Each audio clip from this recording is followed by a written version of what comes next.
All right, Redeeming Stanley, Chapter 4. Weldon. The gas station parking lot's brilliant lights hurt Weldon's eyes as he limped up to the cracked glass door. The wrecker lurked like some prehistoric beast in the shadows beside the station, but the topaz was nowhere in sight. Inside, ranks of coffee and soda machines lined the walls. Weldon lifted a hand and pushed on the door, intent on nothing more for the moment than cooling a raging thirst. The door was locked. He rapped on the glass. Nothing moved. He banged harder, rattling the cracks in the glass. A tousle-headed punk lounged out of the back room, followed by the wrecker driver. They came to a stop, side by side, just inside the door. Seeing them together, Weldon realized that his original estimate of the wrecker driver's age had been off. If she wasn't the punk's mother, she was going to jail. They stared out at him. The wrecker driver lifted a bottle of Coke to her lips, took a long pull, throat working, then wiped her mouth on the back of her hand. Weldon's throat felt drier than ever. "Yeah," she mouthed. "Can I get a Pepsi? Use a phone?" He semaphored, drinking and holding a phone to his ear through the glass. "We're closed." Now he could hear her words through the glass. "Payphone's over there." "But..."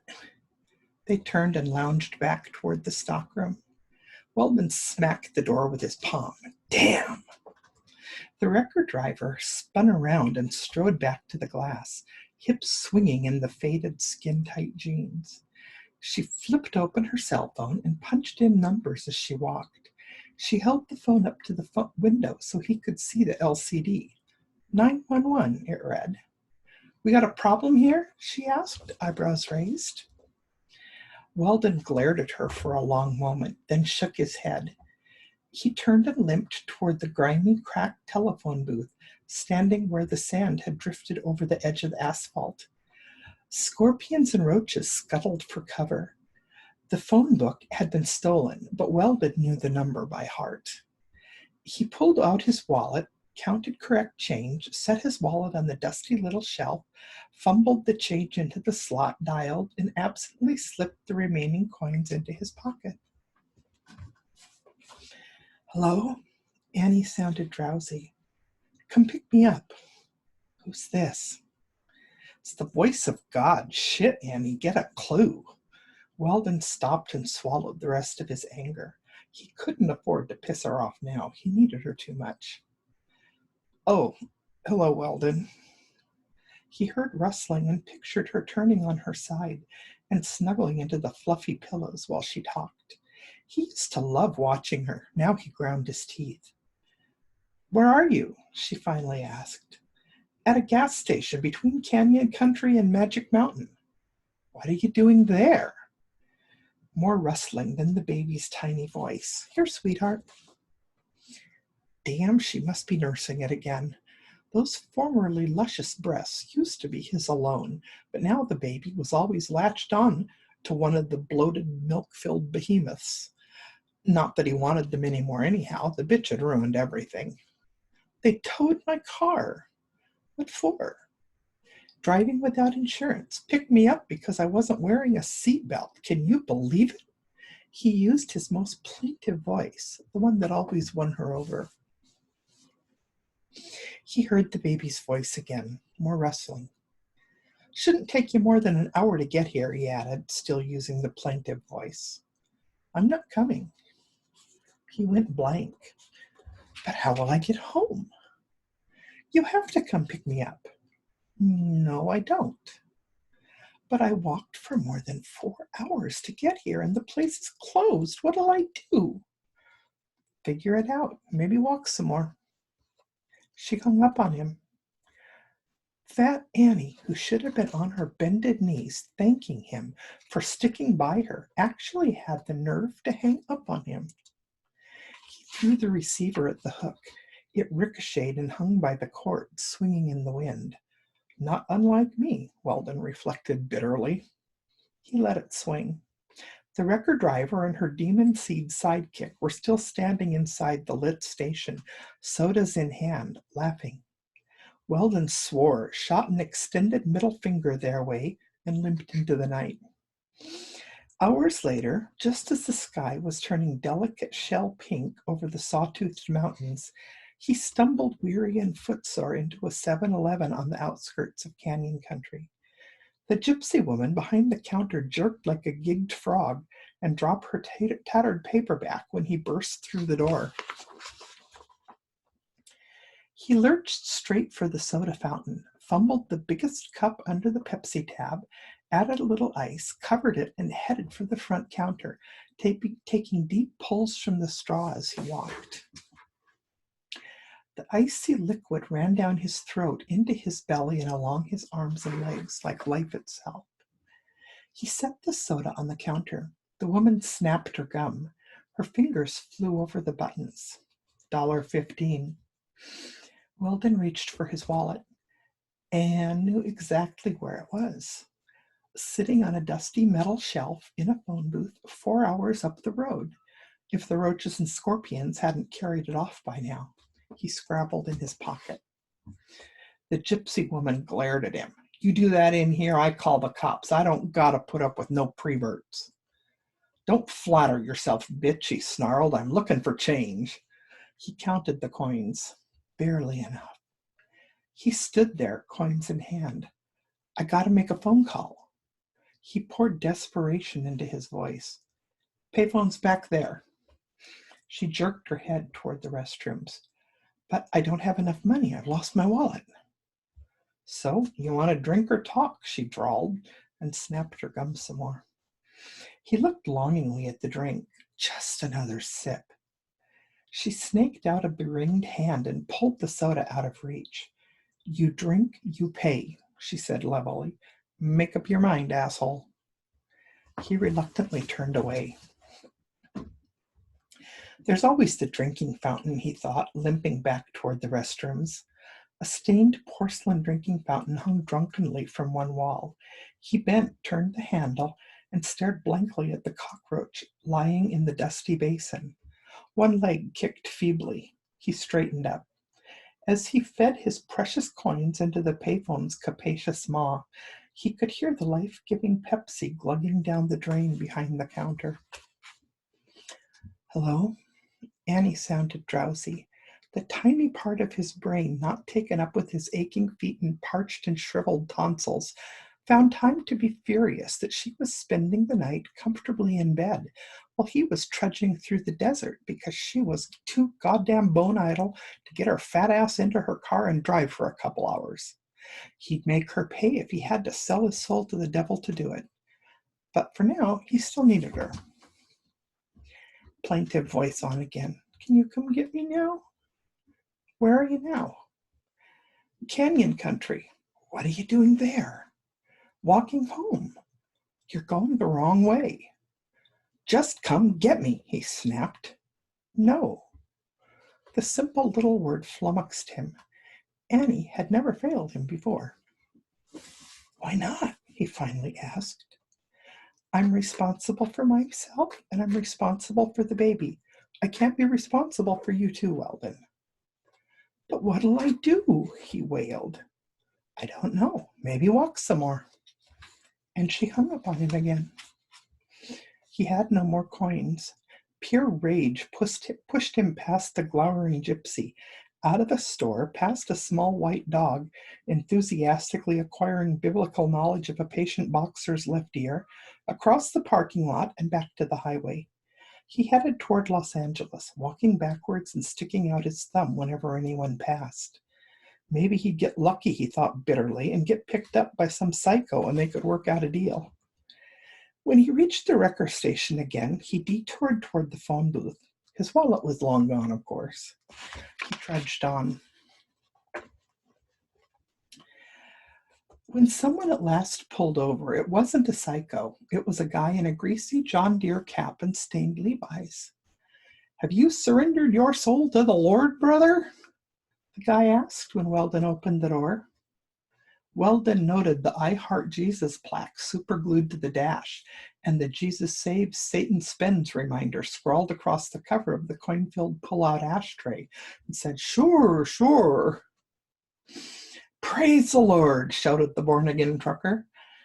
As he worked through the big Peterbilt's gears, he turned to Weldon and explained that Jesus had blessed him at the hog market this year. As a sort of thank you to the Lord, he was driving his contribution to some disaster relief effort. "Thanks to the goodness of the Lord, brother, this load of hogs is going to do the Lord's work in Mexico." Apparently, there'd been another earthquake somewhere south of the border. Weldon figured all the Mexicans worth saving had already seen the light and swum the Rio Grande, but about the time he opened his mouth to say so, the born-again trucker stuck in an 8-track tape, a ghastly hybrid of gospel, hillbilly music, and hog calling. The hogs in the back responded enthusiastically. The born-again trucker drove Weldon right to Annie's door. He pulled up in front of the shining windows fronting the complex and flipped on the air brakes. Then he pressed a cheap vinyl-covered Bible into Weldon's hands, rejoiced again that Weldon had given his life to Jesus. "I got no life to give," Weldon thought rebelliously, and prayed at him while the hogs squealed and stomped reverently in the back. The born-again trucker waited until Annie buzzed Weldon in, and as Weldon opened the door, the trucker shouted out, "Praise Jesus, brother, you've been saved." He brayed a farewell salute on the air horn, cranked up the gospel hog calling. The brakes hissed. The truck pulled away. The hogs grunted and squealed. Liquid muck pooled in the gutter. Weldon flung the Bible at the glass-topped coffee table in the lobby. It missed, but hit the corner of the sofa and landed on its face. He left it there and stepped into the elevator. The business type already in there took one sniff and promptly exited. Weldon sneered and pushed the button. Annie was a long time opening her door. "What are you doing here?" she asked. She sniffed too. "And you stink. Where have you been?" "I need you to take me up to get my car. Please, I've been walking all night." "I can't. I have work to do, and I have to feed the baby." "At least let me use your car to take care of the registration and insurance stuff."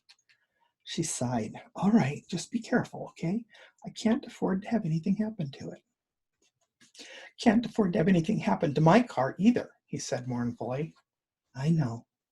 Can I borrow a couple bucks?" "What?" Her voice rose dangerously. "I need to buy insurance so I can get the registration switched, and then I need to pay for that." "Why can't you pay for it?" "Lost my wallet." "I'll write you a check," she sighed. "Cash should be better. I don't have my ID." "But I'm not dressed, the baby's not fed, and I have work to do, and I can't go to the ATM right now." "Give me your debit card." He stuck out his hand, fingers wiggling. Her jaw tightened. "No." That annoying little word again. "Don't you trust me?" Annie dashed off a check and thrust it at him. "But how will I get it cashed? And what if it's not enough? I really think the debit card..." "Take it or leave it." "I don't see why you're so bitchy. I'm the one who walked all night." "I have other things to do, Weldon." Annie started to tear the check in half. He snatched it and left, closing the door with a crisp little snick. Annie's keys jingled in his hand, and her check fit comfortably in his shirt pocket. He whistled as he unlocked her car. "I do have a way with the ladies," he thought complacently. At home, he pulled into his driveway, climbed in the bedroom window he could never get latched, showered, changed clothes, and then went out again to cash the check. The car died at a stoplight. He restarted it. It sputtered. He pressed harder on the gas. Check in hand, he walked down the street to the insurance agent, got a month's worth of insurance, pocketed the rest of the money, formerly known as Annie's, then drove to the DMV. 2 hours later, he walked out, whistling again. Back home once more, he called her. "Can you take me up to get my car now? I have my insurance and registration." Rustling. Was she nursing the baby again? Did the woman ever button up her blouse these days? "I guess I can. I've just got to get this one file posted." He drove over quickly. Her car kept sputtering and dying at odd moments. She'd let the thing fall apart when she got pregnant. He knew she expected him to help her out, but hell, he just wasn't up for that. He'd learned that lesson the hard way. With the bitch, he hoped Annie's car would get him to her house before she could change her mind. At her apartment, he did the helpful thing and carried the diaper bag down to the car. He even opened the back door so she could slide the baby into his car seat in the back. "I'll drive," he said when she reached for the driver's side door. "Okay." She buckled her seatbelt, leaned back, and closed her eyes. The woman had gall, leaving him to walk all night, then sitting there and falling asleep. He made his second vow for the night. She would definitely regret it. He started up the freeway. The car sputtered. He pressed harder on the gas.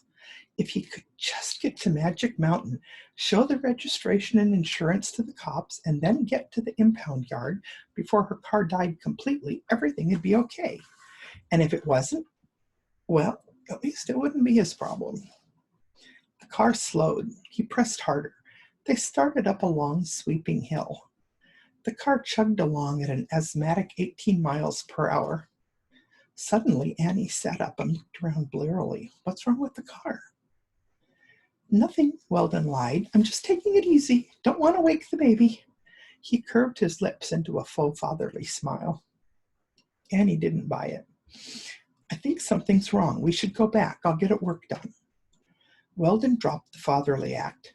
"Let's just go to Magic Mountain so I can show them my proof of insurance, okay? We're more than halfway there." Annie's lips tightened. "I'll take that as a yes." The faltering car crested the hill and coasted down the long sweep into Magic Mountain. Weldon breathed a sigh of relief. At the police station, Annie sat in the car with the baby while he endured the cops' smirks and snide comments. Release in hand, he loped back out to the car. Okay. "Now we just have to get to Canyon Country and pick up my car," he rejoiced. "Another hour and everything will be fine." He started the car. It choked and sputtered. He popped it quickly into gear before it could die. "I think we should just go straight home," Annie said, "if we even get there." Her face was white.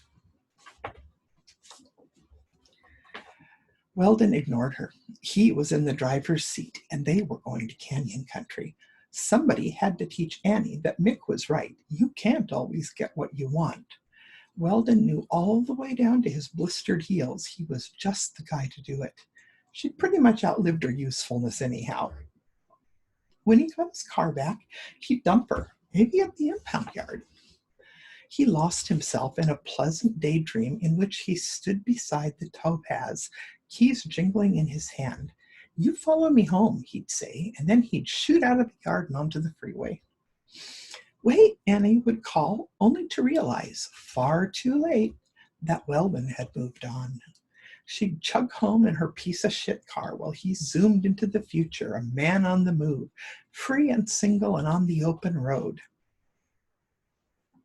They started up the long hill out of Magic Mountain.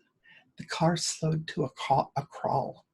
Jerked out of his reverie, Weldon swore, flipped the flashers on, and eased onto the shoulder. He pressed the gas pedal to the floor. "Stop," Annie blurted. "Stop right now. Call a tow." "But I need to get my car," he protested. "Let's just go get my car." His fantasy was fraying at the edges. "No," she snapped. "Call a tow, now." Weldon was furious, but he really had no choice. The car was barely rolling now. "I don't see why having a baby means you had to let everything fall apart around you," he snarled. "If you just spent a little money on upkeep, things like this wouldn't happen." He slammed out of the car and headed for the emergency phone beside the road. "And where would I be getting that money, Weldon?" Annie called sweetly after him. Weldon's vast experience with the bitch told him that now would be a good time to keep very, very quiet. The great lesson of his life had been that when women's voices got sweet, it was often mere seconds before cookware flew. Weldon's unlucky streak held. When the tow truck arrived, the driver's face was familiar. She backed up to the car and hooked on. Annie, newly reincarnated as Annie the bitch, climbed out of the car and stood beside the road, holding the baby. Her face was even whiter than usual, and her mouth looked all faded and scrumbly. Lipstick, Weldon decided. She should put on some lipstick, and maybe a little blush. How can she expect to hold on to a man like me if she doesn't keep herself up? So, you one of the bitches? The driver asked chattily, darting a venomous look at Weldon. One of the bitches? Annie asked, also looking at Weldon. His face burned. Yeah, the driver chatted on. When I picked him up last night, he was saying a couple bitches were bleeding him for support money. Annie turned to Weldon. Am I Weldon? She asked in her sweet voice. Weldon said nothing. Apparently I am, Annie told the driver.